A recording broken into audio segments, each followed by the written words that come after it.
It's hard to even start this, but I guess the story begins with that first dinner. My wife, Claire, and I were celebrating our 5th anniversary. What should have been a night full of love and laughter was clouded by this nagging feeling I couldn't shake. For months, things had felt off.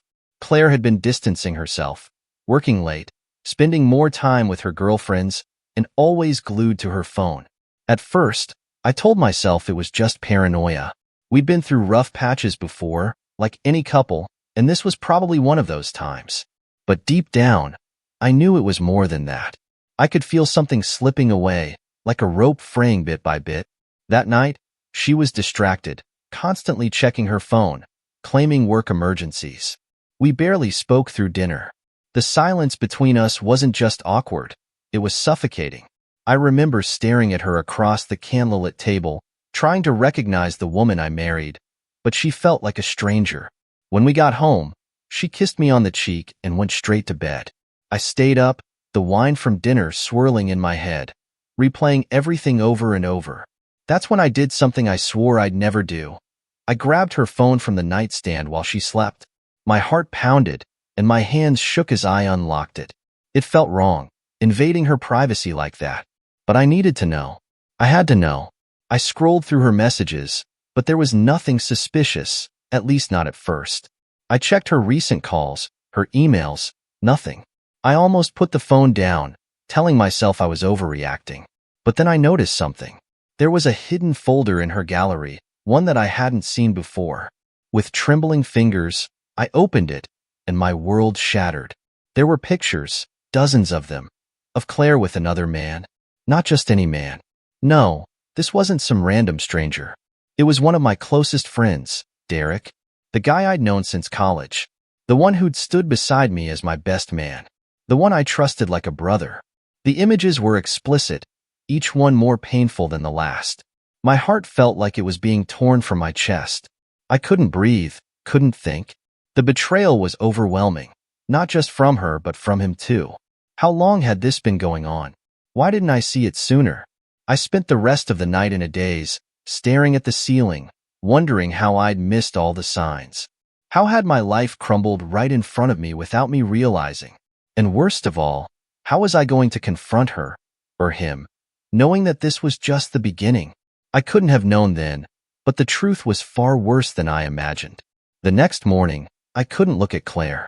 I woke up earlier than usual, got dressed in silence, and left for work without saying a word. She noticed, of course. I caught her watching me as I walked out the door, but I didn't care. I couldn't even be in the same room with her, not after what I'd seen. All day at work, I was in a fog. The images of Claire and Derek were burned into my mind, and no matter how much I tried to distract myself, they haunted me. I wanted to confront her right then and there, scream at her, demand answers, but I couldn't. Not yet. I needed time to think, to plan. I needed to be smart about this. My phone buzzed, and I saw a message from Derek. Just seeing his name made my blood boil. It was a casual text, nothing out of the ordinary. He asked if we were still on for drinks that Friday, like everything was normal. The audacity of it. I nearly smashed my phone in a fit of rage, but instead, I replied, "Yeah, sounds good." I had to keep playing along, pretend I didn't know anything yet. As much as it killed me inside, I needed more information, more proof. Claire might try to lie her way out of this, and I had to be ready. And Derek, I wanted him to slip up. I wanted him to think he was still safe, still in control. That evening, I came home to find Claire acting as if nothing had changed. She was in the kitchen making dinner, smiling when she saw me. It was like she was living in another world, one where our marriage wasn't a total farce. She kissed me on the cheek, but I turned my head slightly, making the kiss land awkwardly on my jaw. If she noticed the distance between us, she didn't say anything. As we sat down to eat, I could barely swallow. My stomach was in knots. Claire chatted about her day, telling me how her meeting had gone long, and how she was thinking of planning a weekend with the girls. The lies just poured out of her so easily. I forced myself to nod, pretending to listen, while inside, I was screaming. Every word she said made me want to throw my plate across the room. How could she sit there and look me in the eye, knowing what she was doing behind my back? After dinner, I told her I needed to catch up on some work and headed straight for my home office. In reality, I was just trying to get away from her, to think without her presence suffocating me. I locked the door, sat down at my desk, and started piecing together a plan. I needed to know more. How long had this been going on? Where were they meeting? Was this just a fling, or something worse? I remembered the hidden folder on her phone. There had to be more. So that night, after Claire had fallen asleep, I did something I never thought I'd do. I called Derek's wife. Her name was Lisa, and we had always gotten along well, though we weren't especially close. My hands were shaking as I dialed her number, unsure of what I was even going to say. When she answered, I could hear the confusion in her voice. Why would I be calling her this late? I didn't waste time on small talk. I just came right out and asked, "Do you trust Derek?" The line went silent. For a moment, I thought she might hang up. Then, in a soft, hesitant voice, she said, "Why are you asking me that?" I took a deep breath, steadying myself. "Because I don't think you should." What followed was a painfully long conversation where I danced around the details. I didn't tell her everything I'd found, not yet, but I gave her enough hints, enough for her to start doubting. Lisa was sharp, and she quickly picked up on what I wasn't saying. She asked if there was something going on between Derek and someone else. And when she pressed for a name, I paused, my heart pounding in my chest. Then, I whispered, "Claire." The shock in her voice was undeniable. She stammered, trying to process what I had just told her. And then she said something that hit me like a punch to the gut. "I thought it was just me." "What do you mean?" I asked, gripping the phone tighter. Lisa's voice was shaky as she explained. "A few weeks ago, I found a text on Derek's phone. It was from a woman I didn't recognize, but he brushed it off, said it was work-related. I didn't think much of it at the time, but now I'm not so sure." I sat there in stunned silence, realizing that Lisa had been in the dark, just like me. And now, just like me, she was starting to see the cracks in her own marriage. But the most terrifying thing was yet to come. She wasn't the only one who had doubts. There was another woman involved, another wife. I wasn't prepared for what she was about to tell me. I sat frozen, the phone pressed tightly to my ear. "Another woman?" I managed to ask, my voice barely a whisper. Lisa hesitated on the other end, clearly torn about sharing what she knew. But once you open a door like that, it's hard to close it again. "Yes," she said, her voice shaky. "It's been eating at me for weeks."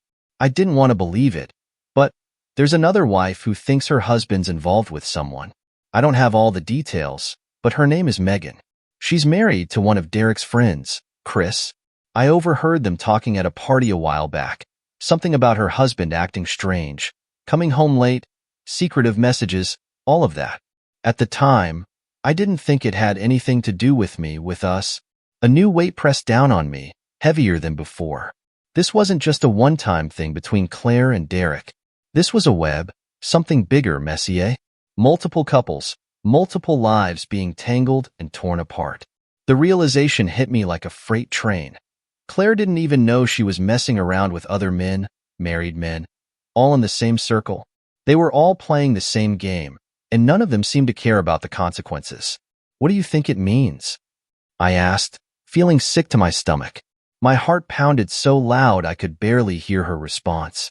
"I don't know," Lisa admitted, "but it's all too coincidental, don't you think?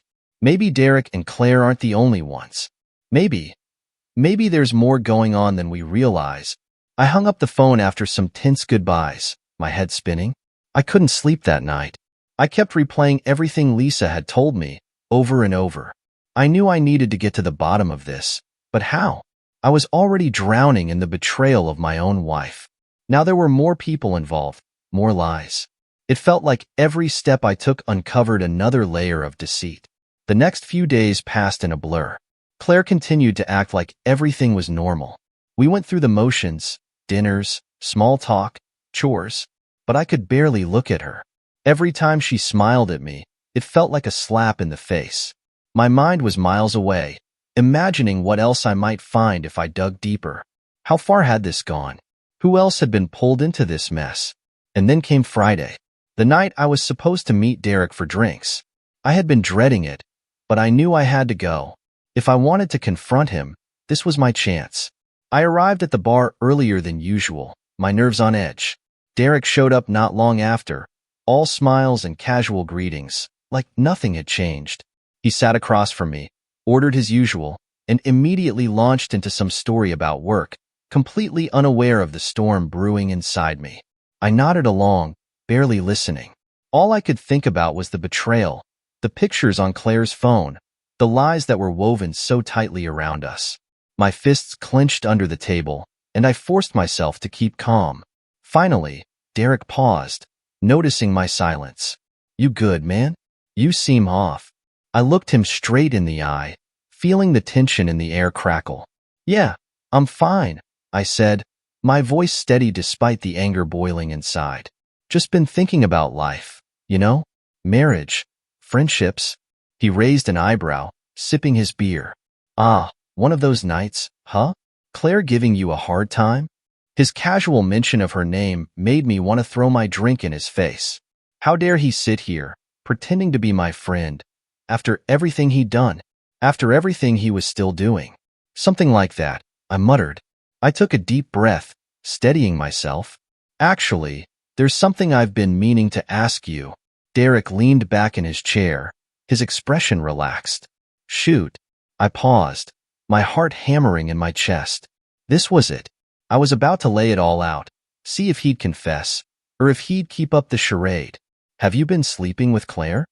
The question hung in the air like a bomb waiting to go off. Derek's face changed instantly. His carefree grin faltered, his eyes narrowing in confusion, or maybe it was guilt. "What the hell are you talking about?" he said, trying to laugh it off, but the edge in his voice betrayed him. I leaned forward, not letting him off the hook. "Don't play dumb, Derek. I've seen the messages, the pictures. I know what's going on between you and my wife." For a second, he just stared at me, the color draining from his face. Then, slowly, he set down his drink, his hands shaking just enough for me to notice. "Look, man, it's not what you think. Not what I think." I repeated, my voice rising. "What? You weren't screwing my wife?" "That's not what I saw." Derek opened his mouth, probably to spin some pathetic lie, but I cut him off. "And before you say anything else, I know about the others too. Lisa told me. And there's more, isn't there? Other people involved in this. Whatever this is. Chris and Megan, maybe more." His eyes widened, and for the first time, I saw real fear there. He was cornered, caught. But instead of answering, he looked down at his hands, his jaw clenched tight. I could feel the rage bubbling up again, and I had to stop myself from lunging across the table. "You gonna answer me? Or do I need to make a scene right here, right now?" Finally, Derek spoke, his voice barely above a whisper. "It's complicated, okay? It's not just me. It's bigger than you think." "What do you mean?" I demanded, leaning closer. He hesitated, glancing around the bar as if to make sure no one was listening. Then he leaned forward, lowering his voice. "This thing, it's not just between me and Claire. There are others, people you wouldn't expect. It's been going on for months, maybe longer." I stared at him, my mind racing. Others? People I wouldn't expect? My chest tightened as the implications sank in. How deep did this betrayal go? How many more secrets were buried in my life? But Derek wasn't done. "There's something you need to know. It's not just the cheating. There's more to this, and you're not gonna like what you find." I stared at Derek, the noise of the bar fading away as his words echoed in my head. "There's more to this." My entire body felt like it was buzzing with adrenaline, every muscle tense, waiting for him to explain. What more could there possibly be? Wasn't it bad enough that my wife had been cheating on me with one of my closest friends? "Start talking," I growled, barely able to keep the fury from boiling over. "What the hell are you talking about?" Derek looked down, his hands fidgeting with his beer bottle. He glanced around again, making sure no one was listening. He leaned in closer, his voice dropping to a whisper. "You're not gonna believe me, man. It's not just about Claire and me, or Megan and Chris. This whole thing, it's like a messed up game." I blinked, my mind struggling to keep up. "A game?" Derek nodded, his face pale. like he was confessing something he wished he'd never been a part of. A few months back, some of us started meeting up. It was innocent at first. A few couples hanging out, drinking, whatever. But then things got complicated. He paused, running a hand through his hair, and I could see the regret etched into his features. But it wasn't enough. Nothing could make this right. What the hell does that mean? I demanded, my voice barely controlled. What kind of game are you talking about? Derek sighed, glancing around nervously before he finally spoke. It started with just flirting, you know? We'd all had a bit too much to drink, and someone dared another person to kiss someone else's wife. It seemed harmless at first, just a joke. But then, it kept happening. It wasn't just kissing anymore. It turned into something bigger. Swapping partners, sneaking around behind each other's backs. My stomach churned, and I could feel my pulse hammering in my temples. This wasn't just an affair. This was something far worse. Something organized, premeditated. I felt sick. You're telling me you all, traded wives? The words felt dirty in my mouth, like they shouldn't even exist. My hands clenched into fists under the table. Derek winced, as if he could hear the disgust in my voice. Not exactly like that. Not everyone was in on it. Some of the couples didn't even know what was happening. It was the ones of us who got involved. We kept it quiet, between just a few of us. My mind reeled, trying to make sense of what he was telling me. Claire had been a part of this? With Derek? And who else? Did she even know what was happening? Or was she as blind as some of the others? Or worse, had she been a willing participant from the beginning? I felt the rage bubbling up inside me again, threatening to explode. Who else? I demanded. Who else was in on this? Derek hesitated, clearly torn between protecting himself and spilling the truth. Finally, he muttered, Chris and Megan were part of it. And there were a few others, too. I don't know all the details, but it's been happening for a while now. A few months at least. I gripped the edge of the table, my knuckles turning white. Claire had been lying to me for months. She hadn't just betrayed me with Derek. She'd been part of something sick, something twisted. The woman I thought I knew, the woman I loved, had been living a double life right under my nose. And suddenly, the little things started to make sense. The late nights, the guarded phone, the strange excuses. It wasn't just Derek. She'd been hiding more than that. A lot more. I stood up abruptly, the chair scraping against the floor. I couldn't sit there any longer, couldn't listen to another word. Derek looked up at me, his face full of regret, but I didn't care. I can't believe you, I spat. You're supposed to be my friend. I'm sorry, he said quietly, but his words felt hollow, meaningless. Sorry. I almost laughed, but it came out more like a snarl. You've destroyed everything. You, Claire, all of you. You've ruined my life. Derek opened his mouth to say something, but I didn't wait to hear it. I stormed out of the bar, the cool night air hitting me like a slap in the face. My mind was racing, trying to figure out what to do next, where to go from here. The betrayal felt like a weight pressing down on my chest, suffocating me. I needed to talk to Claire. I needed answers. Now, I drove home, my grip tight on the steering wheel, my thoughts spiraling out of control. By the time I walked through the front door, I was shaking with anger.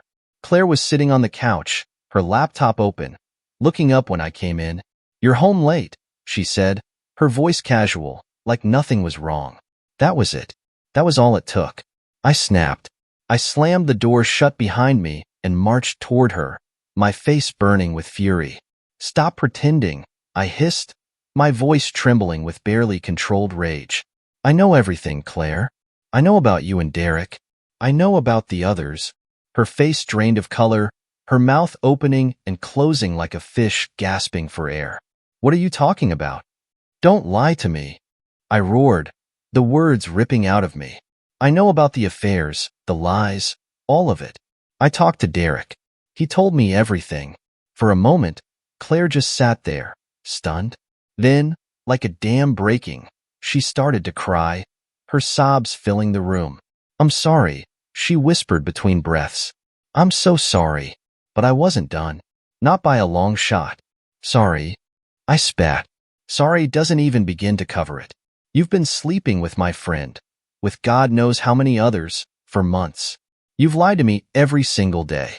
How could you? How could you do this to me?" She tried to speak, but her words were drowned out by the weight of her sobs. And for the first time, I didn't feel anything. No sympathy, no sadness. Just rage. Claire's sobs filled the room, but all I could feel was a cold emptiness. Her tears didn't move me, didn't soften the blow of what I'd just uncovered. I stood there, staring at the woman I once thought I'd spend the rest of my life with, and she felt like a stranger. "You need to tell me everything," I said, my voice like ice. "Now." She looked up at me, her face wet with tears, and slowly nodded. I watched as she wiped her eyes, trying to compose herself, but the weight of her guilt was clear in every movement. She knew there was no more hiding, no more pretending. "I don't even know where to start," she whispered, her voice shaking. "Start with the truth," I said, my tone hard. "How long has this been going on?" Claire swallowed hard, avoiding my gaze. It started a few months ago, with Derek."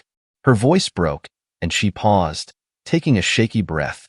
"I don't know how it happened, but one night, after a party, we kissed. It was stupid, I know. I should have stopped it, but I didn't. And after that, it just spiraled. I clenched my fists, the anger building again. And what about the others? Don't act like it was just Derek. I know this is bigger than that." She winced at my words, and I could see the shame in her eyes. "It wasn't supposed to be like this," she said, her voice barely audible. "It was just a game. We didn't mean for it to get out of hand. But then Chris and Megan got involved, and it just kept going. We all knew it was wrong, but once we crossed that line, there was no going back." I stood there, frozen in disbelief. Claire wasn't just confessing to an affair with one man.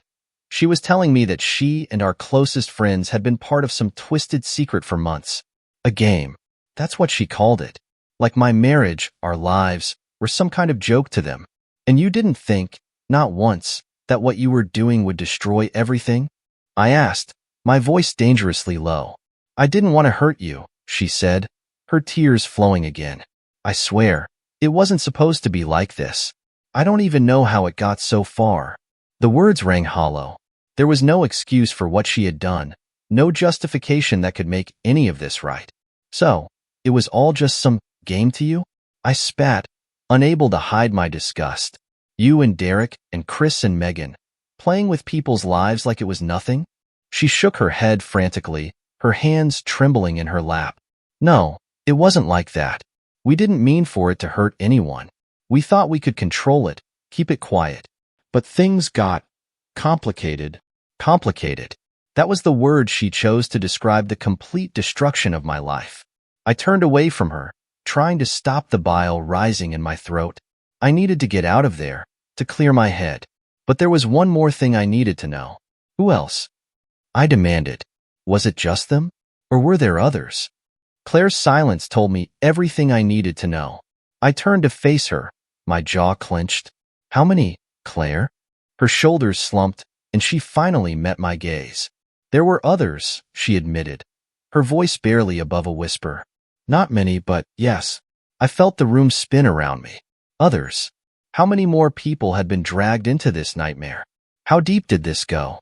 My mind was racing with the possibilities, the faces of every friend, every couple we'd ever spent time with flashing before my eyes. How many of them had been part of this sick game? "I don't even know who you are anymore," I said, my voice cracking with the weight of my despair. You've been lying to me for months. You've betrayed everything we had." She buried her face in her hands, sobbing harder than before. I know.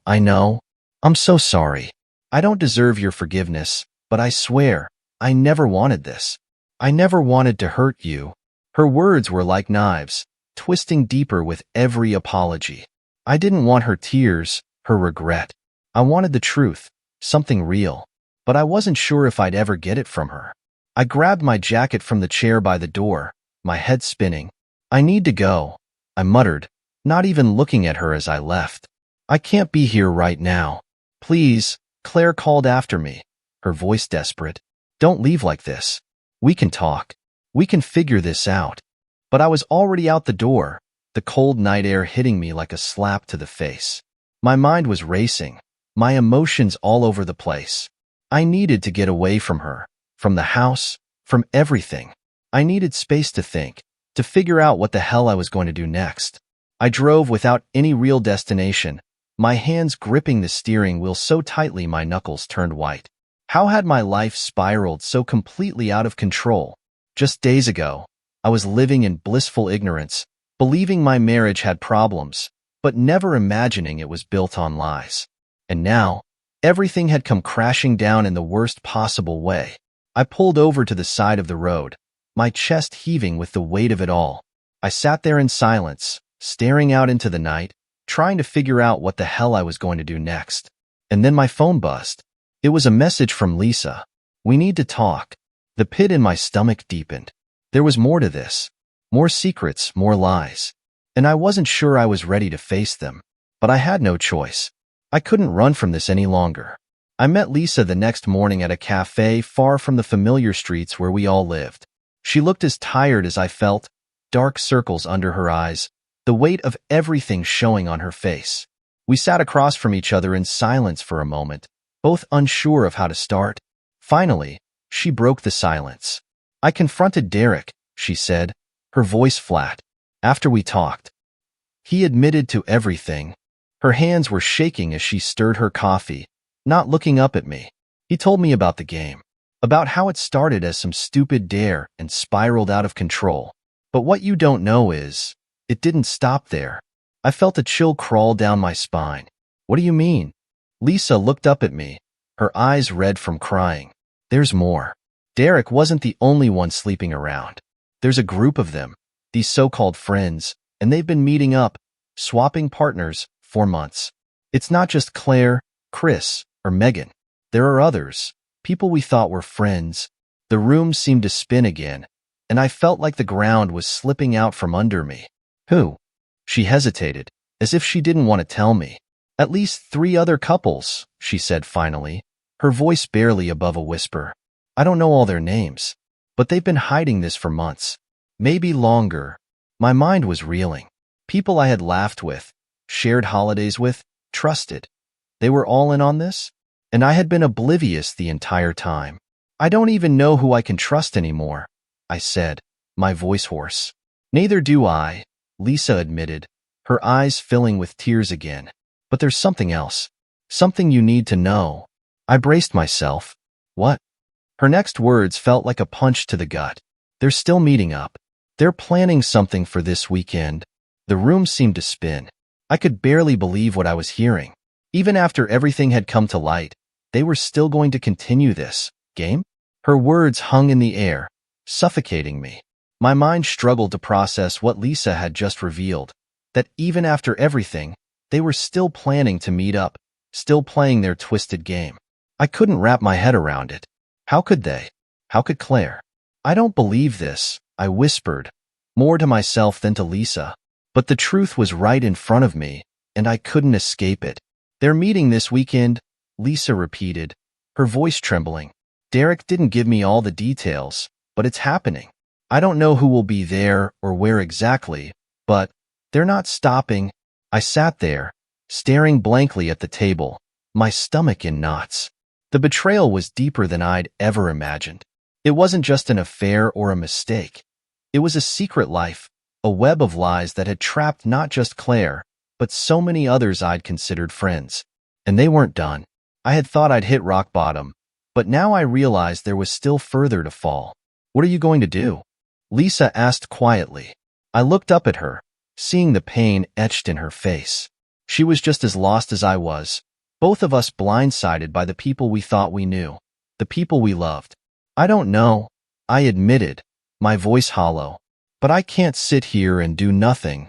Lisa nodded, her hands trembling as she gripped her coffee cup. "I'm going to confront Derek again. I can't live like this, knowing he's still involved. But I wanted to tell you first. I thought you should know." I nodded, grateful for her honesty, even though it felt like a dagger had been twisted deeper into my heart. "Thanks, Lisa. I appreciate it." We parted ways shortly after, but as I drove home, my mind raced with what I had just learned. Claire, my wife, the woman I had loved for years, was planning to continue her affair, even after everything had come out. Even after I had confronted her. What kind of person does that? By the time I got home, I was seething with anger. Claire was in the kitchen, cooking dinner, like nothing was wrong. Like she hadn't ripped our life apart. The sight of her, acting so normal, made my blood boil. "We need to talk," I said, my voice tight. She turned to face me, and for a moment, I saw a flicker of guilt in her eyes. "What is it?" she asked cautiously. "I know about this weekend," I said, the words coming out cold and sharp. Her face paled instantly. "What do you mean?" "Don't play dumb, Claire," I snapped. "I know about the meeting. I know you and the others are planning to keep this going, even after everything." Her mouth opened, but no words came out. The silence stretched between us, heavy and thick with tension. Finally, she whispered, "I was going to end it." I laughed bitterly, shaking my head. "End it? You've had months to end it, Claire. But you didn't. And now, even after I found out, even after everything's come crashing down, you're still going to meet with them?" Tears welled up in her eyes, but I couldn't find it in me to care anymore. I wasn't thinking," she stammered. "I didn't know what to do." "You weren't thinking," I repeated, the words dripping with venom. "You weren't thinking about me, or us, or what this would do to our marriage. You weren't thinking about anyone but yourself." She started crying, but this time, her tears didn't move me. I was beyond that now. I was done. "I want you out," I said, my voice cold and final. "I want you out of this house. We're done, Claire." Her sobs grew louder, and she collapsed onto the floor, pleading with me, begging for another chance. But it was too late. She had made her choices, and now she had to live with them. I walked out of the room, my mind already made up. There was no going back. I couldn't forgive her, not after everything she had done, not after she had continued to lie, to betray me, even when I'd given her the chance to come clean. The next few days passed in a blur. I met with my lawyer, started divorce proceedings, and began the painful process of untangling our lives. Claire stayed with a friend, but I barely spoke to her. There was nothing left to say. As the days turned into weeks, the reality of what had happened slowly began to sink in. My marriage was over. My friendships were shattered. And the people I thought I knew had turned out to be strangers, hiding behind lies and deceit. It wasn't easy, but I started to rebuild. I found solace in my work, in spending time with the few people I could still trust. And as painful as it was, I realized that cutting Claire out of my life was the only way to heal. One day, months later, I got a message from Lisa. Derek had moved out, and they were getting divorced too. She said she was doing okay, but like me, she was still struggling to understand how everything had fallen apart so completely. I replied, telling her I understood. Because I did. We had both been caught in the same storm, and now we were just trying to find our way through the wreckage. As for Claire, I heard she moved away, out of town, to start fresh somewhere else. I don't know where she is now, and honestly, I don't care. Our chapter was over, and I was ready to move on. It wasn't the ending I expected, but it was the one I needed. In the end, the truth had come out, no matter how painful it was. And now, I could finally start to heal. I wasn't sure what the future held for me, but I knew one thing for certain. I would never let myself be fooled like that again. This time, I would be stronger. This time, I would protect myself. And that was all I could hope for.